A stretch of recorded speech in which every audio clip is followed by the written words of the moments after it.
讲到台湾的慰安妇向日本政府要求赔偿甲道歉的过程，说因为台湾甲日本无邦交，无法度亲像韩国会当以国家对国家的角度提出要求。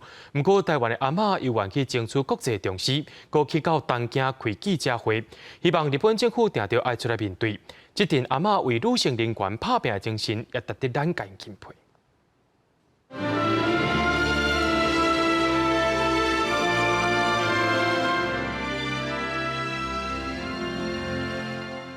这就是伫法庭，咱台湾的时间啦，12月初9的下午，咱有3位，邓氏、卢氏、林氏。 提出2000年和19位台湾的妇女团体，做伙带12位台湾的慰安妇去日本出席东京大审模拟审判的相片。长期关心基层妇女劳工权益的林美容，讲出当年台湾参国际民间以模拟法庭替慰安妇讨公道，这也是各国民间社会头摆宣示日本如人天堂有罪。因为迄是民间嘛，所以无效果啊。伊是咱台湾宝贝阿妈。 伫战争的时阵，因深深体会到战争的痛苦。靠人靠不起，50几年，我真太痛苦，妈。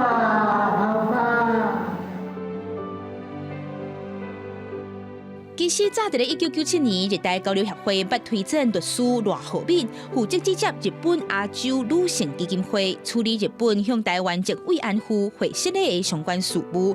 赖浩敏也提出2001年日本内阁总理小泉纯一郎亲手写的道歉批，伊也讲当时日本政府有透过基金会提供每一个人500万的慰问金，不过大多数的阿嬷是无法度接受。 人都无承认你是国家，你无承认你是代表中国政府，你还阁要求讲我是啥物？你已经断交安的东西啊！代表首相摕首相的批来，啊，叫记者公开读迄个道歉书，安尼敢无够？ 台湾因为和日本无邦交，所以无法度像韩国会当以国家对国家的姿态要求日本赔偿和道歉。日本总理安倍晋三虽讲捌伫2019年正式向韩国的慰安妇回失礼，佮摕10亿的日票成立基金会表达慰问。落尾却因为合作的对象甲内容无定好清楚，全破局。不过甲韩国比起来，台湾的慰安妇伫争取正义的过程是更加坎坷。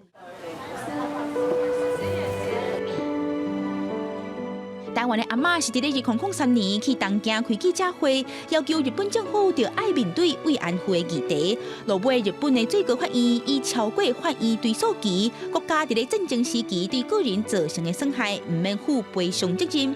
也个个人唔是国际法请求权的主体，这3项理由，伫2005年时驳回上诉。 市政府、迄个社会局、咱的社工介入，然后呢，民间团体、常护员会去一个去拜访，慢慢的，其实这是一条 empower 的这个过程，互因开始甲人相信讲这是国家的唔对，国家对不起因。 台湾的阿嬷即摆还阁在世，只剩2位，因要等到日本政府回失礼，恐惊无机会。不过，声援因的人拢强调，当代社会应该爱直直透过因的故事，反省伫战争中女性是安怎被剥削、被当作附属品。希望历史伤痕伫未来会当转做和平，甲实现平权的基础。记者民进张老师台北报道。